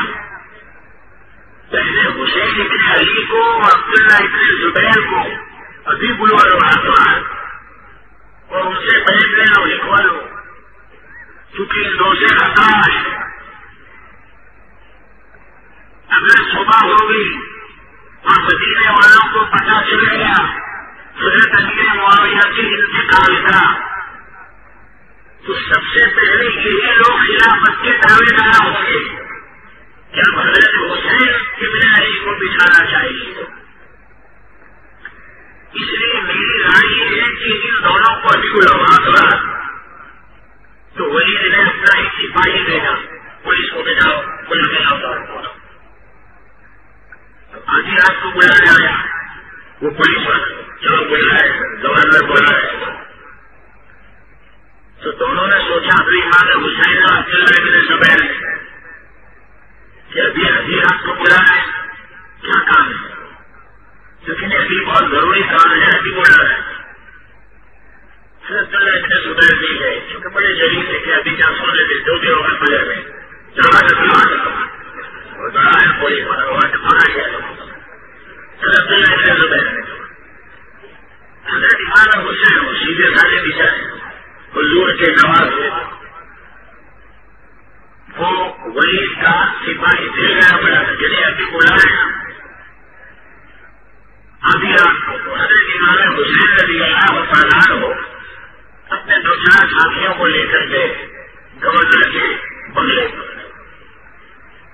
ساتھیوں کو باہر بٹھایا اکیلے اندر گئے. ولید سے ملاقات ہوئی یزید کا خط بتایا اور حضرت امیر معاویہ کی انتقال کی خبر تو آنکھوں میں سے آنسو بہہ پڑے. اور حضرت نے معاویہ کے لیے کہ کام تو بڑے اچھے کیے حضرت کے ساتھ. امام حسین رضی اللہ تعالیٰ عنہ نے اتنا فرمایا کہ ابھی رات کا وقت ہے فجر ہونے دو سب مدینے والوں کو جمع کرو اور سب کے سامنے یہ خط پڑھو تو سارے مجمع میں میں بھی ہوں گا فجر میں تو میری جو رائے ہوگی وہ میں بتا دوں گا. ابھی آج کو کیوں بیٹھ دے رہے آئیے آپ وہ ولید جنہیں سنجیدہ تھا اس کی سمجھ مانا کہ ٹھیک ہے تو صبح آ جانا جب میں بولا تو کیا. جب حضرت امام حسین جانے لگے تو مروان ابن حکم سے رہا نہیں ہے. تو مروان نے ولید سے کہا حسین کو جانے مت دو قسم ہے خدا کی صبح اگر ہو گئی تو تم اس سے بیعت نہیں لے سکو گی جب تک کہ تم میں اور ان میں خون کا دریا بہ نہ جائے اور فتنہ برپا نہ ہو. صبح ہوتے ہی تم دیکھو گے کہ مدینے کے حسین بن علی کا نام ہوگا، یزید کا نام نہیں ہوگا. اس لیے ابھی زبردستی کو اگر حسین یزید کی خلافت کو مارے تو ٹھیک ہے، اور اگر نہ مارے تو اس کو قتل کر دو. مرمان تمہیں اس کا حق ہے، تم گورنر ہو، تمہیں خلیفہ کا خط ملا ہے. امام حسین دروازے تک تو چلے گئے تھے، مگر جب وہ دھمکی سنی نا تو واپس آ گئے. کیا مروان مجھے مارنے کی تو دھمکی دے رہا ہے؟ اصل خدا کی کھا کر کہتا ہوں تو یا یہ مجھے قتل نہیں کر سکتے. اگر ایسا ہوگا تو تم اپنے دروازے پر لاکھوں انسانوں کا مجمع دیکھے گا، مجھے تو قتل نہیں کر سکتا. بہادر بھی ہے امام حسین. ہم ہوتے کھڑے کیے بھاگتے فوراً ہمارے دلانے میں نعرہ تکبیر اللہ اکبر، نعرہ تکبیر اللہ، اور ذرا ایک ٹوٹا پھوٹا کہ آگے 5 مائل دور ہے. ابھی طرح نعرہ تکبیر اللہ اکبر، اور تھوڑی دیر میں نعرہ بھی ٹوٹ گیا. جب نعرہ تکبیر اللہ اکبر، نعرہ تکبیر نہیں، حضور کی سنت نہیں، دین کا فہم نہیں، اچھوں سے محبت نہیں، صلحاء کی صحبت نہیں. پتہ لگا جبھی تو مولانا جلال الدین رومی نے ہماری مثال بیان کی ہے کہ ہماری مثال کیسی ہے.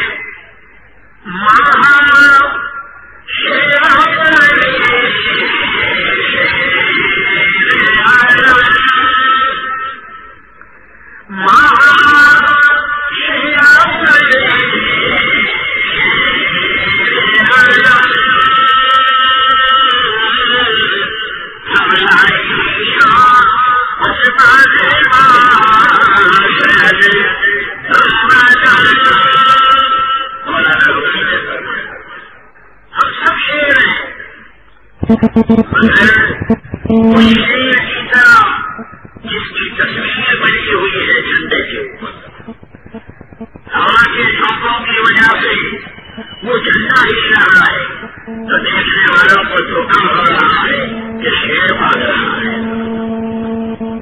دیکھنے والوں کو دھوکہ ہو رہا ہے، شیر بھاگ رہا ہے.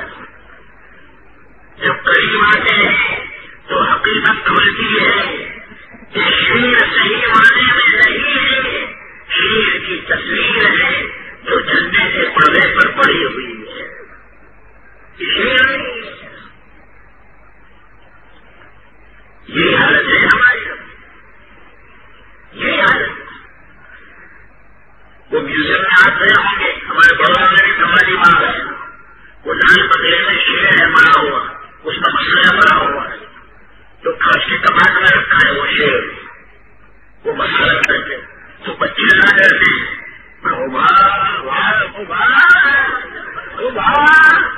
تو بات کہتا نہیں ہے، مرغے نہیں ہے، باغ نہیں ہے، یہ تو مہیلا باغ ہے، یہ تو مہیلا ہے. یہ زندہ باغ ہوتا تو کاش کے کباٹ میں کہیں ہوتا، شیر تو بھائی کاش کے کباٹ میں تھوڑی ہوتا ہے، وہ تو جنگل میں ہوتا ہے. ہاں، اور ہم نے چھپانا کے جنگل میں دیکھا 16-17 آدمی سے میرے ساتھ، اور وہ شیر دیکھا ہم بھی ہم کو وہ شیر کہ جب ایک شیر آواز کرتا ہے شیر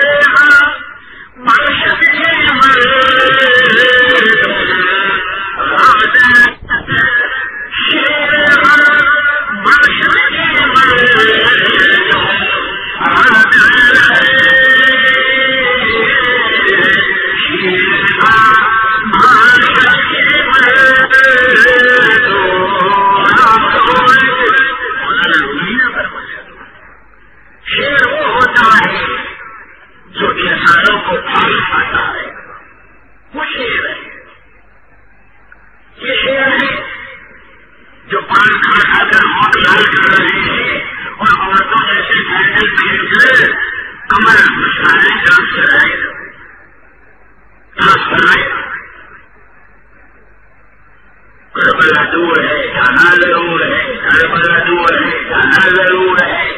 تو میں کہتا ہوں سامنے مسجد کا دروازہ دکھتا ہے، وہاں جانے والی ہے. کربلا میں ماننا چاہیے وہ. کربلا دور ہے، جانا ضرور ہے.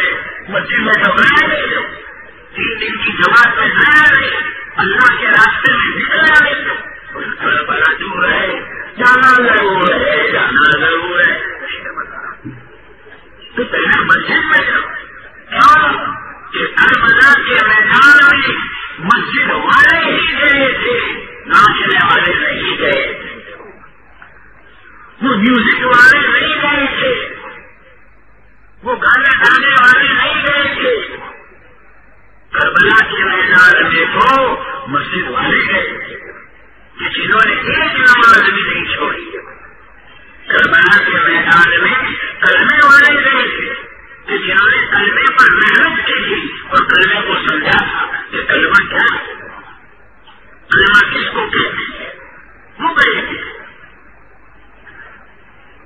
اور بعض جگہ ہم نے ایسا سنا تو چھاتی کوٹتے کوٹتے کہتے یا حسین یا حسین، ہم نہ تھے یا حسین یا ہم نہ تھے ہم نہ تھے. میں کہتا ہوں اچھا بات تو رہتا کوئی کہتا کہ تو وہاں تھا، تو وہاں ہوتا تو یہی رشتے میں ہوتا یا کوئی ہوتا. یا حسین ہم نہ تھے تو تو کون سی طرح مانا لگا مانتے ہو، اور تو ہمارے رسول کو کون سا کام دینا مانتے. ہاں ہمارے رسول کو لڑنے میں وہ تو وہ ساتھی تھے جنہوں نے نواز رسول کو ساتھ دیا آخری دم تک. بیوی چھوڑنے کے لیے تیار نہیں تھی کربلا میں، تمہوں نے بیوی کو تمام دے دیا کہ تجھے کرا، مگر نبی کے نوازے کو ہم نہیں چھوڑ سکتے. ہم ایمانی حیرت کو نہیں چھوڑ سکتے ہیں، اسے چھوڑ سکتے ہیں. وہ تھی کربلا کے میدان میں ہو گئے تھے. میرے بزرگوں کو تو یہ عجیب داستان ہے. شیر رومی نے ہم سب کی مثال دی ہے، اور ہم ایسے شیر ہیں کہ رات کو ہری بڑی ایسی کرنے کے لیے اٹھتے ہیں اور ذرا کوئی آواز نہیں کرتا تو سیدھا بھاگ کے بولنے میں بڑھ جاتا ہے کہ جنات آیا ہے، جنات آیا ہے تو جنات آیا. لو یہ شیر ہے، جنات آیا جنات آیا. سوچا اٹھنے میں پاؤں ایسا اٹھتا نہیں ہے. جہاں کوئی چیز ہماری تو بھائی لکھا ہے تو کہتا کہ ہاں وہ لکھتا ہے وہ ہے، وہ چلا ہے وہی ہے. فجر میں اٹھائے تو پتہ چلا تذارا ٹوٹا ہوا تھا، اس میں بکری کا سر بند ہوا تھا. تو بکری سر ہلاتی تھی تو وہ سنگڑے ٹکراتے تھے. تو آپ پتہ چلا یہ تو جنات بن گئی، یہ بکری نہیں لو، یہ میرے لیے جنات بن گئی. تو ہاں جس دل میں اللہ کا ڈر نہیں ہوتا تو اس کو اللہ بکری سے ڈراتے ہیں. سورت والوں یاد رکھنا، جس دل میں اللہ کا ڈر نہیں ہوتا تو اللہ گلی کے کتوں سے اس کو ڈراتے ہیں، اور جس دل میں اللہ کا ڈر ہوتا ہے جنگل کے شیر بھی اس کو کچھ نہیں کر سکتے. حضرت امام حسین بھاگے پھر واپس آئے اور میوان کو کہا مجھے مارنے کی دھمکی دے رہا ہے، تم آئیے کیا مجھے قتل کر سکو گے؟ تم دیکھو گے کہ تمہارے دروازے پر لاکھوں کا مجمع ہوگا. خیر امام عالی مقام چلے گئے تو مروان ابن حکم ولید کو بہت تانا دیا کہ تو نے بہت اچھا موقع چھوڑ دیا ہاتھ سے جانے کا، ابھی کام تمام ہو جاتا تھا. تو ولید نے کہا اے مروان قسم ہے خدا کی، مجھے پوری دنیا کی دولت بھی دے دی جائے پھر بھی میں نواز رسول کی توہین نہیں کر سکتا. تو یہ ہے عزت. عزت اس کو کہتے ہیں. یزید کا زمانہ ہے مگر علیہ رسول کو دیکھ کر کام گیا نہیں. اگر حضرت کہے صبح میں تو صبح میں خیر چلے گئے. اب ولید کے سپاہی پھر گئے. عبداللہ ابن زبیر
حضرت اللہ ابن زبیر ہاتھ میں آتے ہوں گے. وہ تو یہ کیا ہو گئے سینے مکہ. اب حضرت امام حسین رضی اللہ تعالیٰ عنہ کو بھی پتا چلا کہ حضرت اللہ ابن زبیر بھی چلے گئے مکہ، تو میں بھی اب یہی راستہ اختیار کروں گا. تو اپنے بھائی حضرت محمد ابن حنفیہ سے مشورہ کیا. تو حضرت محمد ابن حنفیہ نے یہ رائے دی کہ میں بھی مناسب سمجھتا ہوں آپ مکہ چلے جائیں، یہاں سے ہٹ جائیں، ورنہ یہ زبردستی کرے گا ولی. آپ مکہ میں جا کر رہے، کیونکہ مکہ میں ہمارے نانا جان کو ماننے والے بہت ہیں. مکہ مدینہ یہ دو کا تو کوئی نام ہی نہیں لے سکتا. مکہ جائیں، وہاں رہے، اور آپ اپنے دماغ اور ایلچیوں کو چاروں طرف بھیجیں. اگر لوگ آپ کے نام پر متفق ہو جائے تو ٹھیک ہے، اور اگر آپ کے نام پر متفق نہ ہو اور انہوں نے کسی اور کو امیر بنا دیا ہے تو اس میں آپ فکر نہ کریں. آپ کی کوئی بے عزتی نہیں ہے اور کوئی نقصان نہیں آپ کے دین پر، نہ آپ کی عزت پر، نہ آپ کے آبرو پر. اور اگر یہ چیزیں آپ کو مکہ میں میسر نہ ہوں تو آپ جنگل میں چلے جائیں، ریگستان میں، پہاڑوں میں چلے جائیں، وہاں چھپ کر رہیں. مجھے آشا ہے کہ آپ کہیں ایسے شہر میں مت چلے جانا کہ کچھ لوگ آپ کو ماننے والے ہوں اور کچھ آپ کے مخالفین ہوں. مجھے ڈر ہے کہ کہیں برائی کی ابتدا آپ سے نہ ہو، ورنہ دنیا میں کوئی بھی شریف آدمی بچے گا نہیں. مجھے ڈر ہے کسی ایسے شہر میں اور جگہ میں آپ نہ جانے جہاں آپ کے مخالفین ہو. یہ وصیت کی تو بھائی نے جب یہ نصیحت سنی تو روانہ ہوئے تو امام حسین رضی اللہ تعالیٰ عنہ بھی اور مکہ المکرمہ میں آ گئے. راستے میں حضرت عبداللہ بن عمر، حضرت عبداللہ بن عباس اور اس حضرت سے ملاقات بھی ہوئی. پوچھا کہاں جا رہے ہیں؟ فرمایا میں مکہ جا رہا ہوں، محمد بن حنفیہ کے مشورے کے مطابق وہی رہوں گا، ورنہ یہ وہی زبردستی کرے گا مجھ پر. تو حضرت عبداللہ بن عمر کی آنکھوں میں سے آنسو آ گئے اور اتنا کہا کہ بھائی جان اللہ آپ کی حفاظت کرے، لیکن مسلمانوں کی جماعت میں کیسے پیدا ہو جائے اس کا آپ خیال رکھیں. یہ حضرت اللہ بن عمر نے کہا. پھر امام حسین چلے گئے مکہ. اب وہی کے آدمی نے دیکھا امام حسین بھی گئے، حضرت اللہ بن زبیر بھی گئے، تو رہ گئے عبداللہ بن عمر. تو بھائی ان کو بلا، جیسے یہ بھی آئی نمبر تیسرے نمبر کی ساری نہیں آئی گی، تو وہی نے ان کو بلایا. تو حضرت اللہ بن عمر نے کہا کہ فکر مت کرو، جس کے ہاتھ پر تمام مسلمان بیعت کر لیں گے قسم خدا کی میں بھی اس کو اپنا امیر مان لوں گا. اگر جس کو سب مسلمان مان لیں گے میں بھی مانوں گا، میری طرف سے کچھ حکامت محسوس کروں گا. نہیں اللہ تعالیٰ کو نہیں کیا. اب یہ خبر یزید کو ہوئی، بس یہ 500 لوگ 2 گھنٹے ختم رہے. صبح 11 بجے سبق بھی پڑھانا ہے اور پھر کرانا ہے. یہ 500 لوگ یزید کو خبر پڑ گئی کہ ولید بیعت نہیں رہ سکا اور امام حسین نکل گئے مدینہ سے. تو غصے میں اس نے ولید کو معذور کر دیا کہ تو گورنر بنائے جانے کے قابل نہیں ہے، جگہ. اور ولید کی جگہ عمر نے سعید بن عاص کو گورنر بنایا. اور یزید نے یہ حکم بھیجا کہ امام حسین کو تو مت چھیڑنا. جب وہ یزید بھی مانتا تھا کہ امام حسین کو مت چھیڑنا، لیکن عبداللہ ابن زبیر کو مت چھوڑنا. اس نے وہ گورنر کو حکم دیا کہ لشکر روانہ کر اور عبداللہ ابن زبیر کو گرفتار کر. وہ کیوں کرے؟ لہذا عمر ابن سعید بن عاص نے ایک لشکر جہار تیار کیا مکہ کے اوپر حملہ کرنے کے لیے. کئی لوگوں نے سمجھایا کہ مکہ پر حملہ مت کر، اس میں یہاں کا گھر ہے، وہ نبی کریم صلی اللہ علیہ وسلم کے لیے ایک گھڑی کے لیے حلال ہوا تھا، پھر اس کی حرمت باقی ہے اور قیامت تک باقی ہے، پھر بھی وہ نہیں مانا، بلکہ جو بھی نصیحت کرتا کہتا ہے اٹھے بکواس بن کر مکہ کی حرمت کو تجھ سے زیادہ جاننے والا میں ہوں، بند کر رہا۔ پھر اس نے لشکر روانہ کیا۔ اب یہ بیچ میں ذرا تفصیل بہت ہے، میں اس کو چھوڑ رہا ہوں۔ نتیجہ یہ ہے کہ وہ لشکر مکہ آیا، حضرت عبداللہ ابن زبیر سے مقابلہ ہوا، وہ میدان حضرت عبداللہ ابن زبیر کے ہاتھ میں رہا اور لشکر کے کئی ساتھی کام میں آئے، شکست کھا کر واپس بھاگے۔ حضرت عبداللہ ابن زبیر نے عمر بن سعید کے جن ساتھیوں نے مدینے والوں کو ستایا تھا اور مارا تھا، اس کے اعزاز میں حضرت عبداللہ ابن زبیر نے ان کو مارا اور کئی ایک کو قتل بھی کیا، لہذا وہ لشکر شکست کھا کر بھاگا۔ اب مکہ المکرمہ میں حضرت عبداللہ ابن زبیر ہے اور حضرت امام حسین ہے۔ یہاں سے بات کل آگے بڑھے گی۔ اللہ تعالیٰ ہم سب کو قبول فرمائے، خیر کا فیصلہ فرمائے، شہدائے کربلا کی اس تاریخ کو یہاں سننے والوں کو بھی قبول فرمائے۔ مجھے معلوم ہے کہ آپ کو بھی دھیان بہت دینا پڑتا ہے، جب ایک واقعہ ہوتا ہے تو دھیان پورا دینا پڑتا ہے۔ عام بات میں کہ کبھی کن جا کر آؤ یا کبھی کو سمجھ آ کر آؤ یا کب نہیں آ سکتے، گھر تک بھی نہیں آ سکتے، نہیں تو سمجھ لینا یہ قصہ سمجھ میں نہیں آئے گا، نہ میرے کو برا مت کہنا۔ ہاں، جب تم نے یہ جلسے رکھے ہیں تو پھر دھیان سے سننا پڑے گا، دھیان سے سنو گے تو یہ بات سمجھ میں آئے گی۔ اللہ تعالیٰ ہم سب کے جمع ہونے کو قبول فرمایا، آمین۔ وآخر دعوانا الحمد للہ رب العالمین۔ اللهم صل على سيدنا ونبينا مولانا محمد وعلى آل سيدنا ونبينا مولانا محمد وبارك وسلم۔ اللهم لك الحمد كما أنت أهله ولك الحمد بما أنت أهله، لا نحصي ثناء عليك أنت كما أثنيت على نفسك۔ اللهم لك الحمد على نعمة الإيمان ولك الحمد على نعمة الإسلام ولك الحمد على نعمة القرآن ولك الحمد بما خلقتنا وبما أحييتنا وبما علمتنا وبما هديتنا۔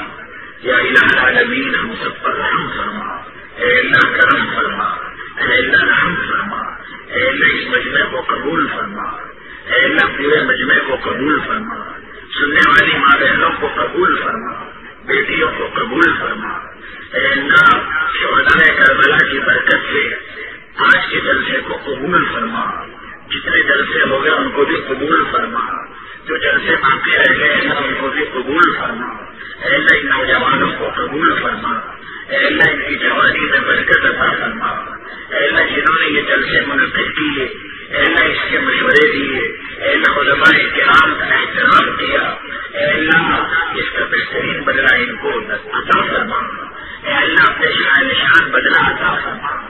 یا الہ العالمین ہمیں دین کا فہم عطا فرما، قرآن کی معرفت نصیب فرما، احادیث مبارکہ کا فہم عطا فرما۔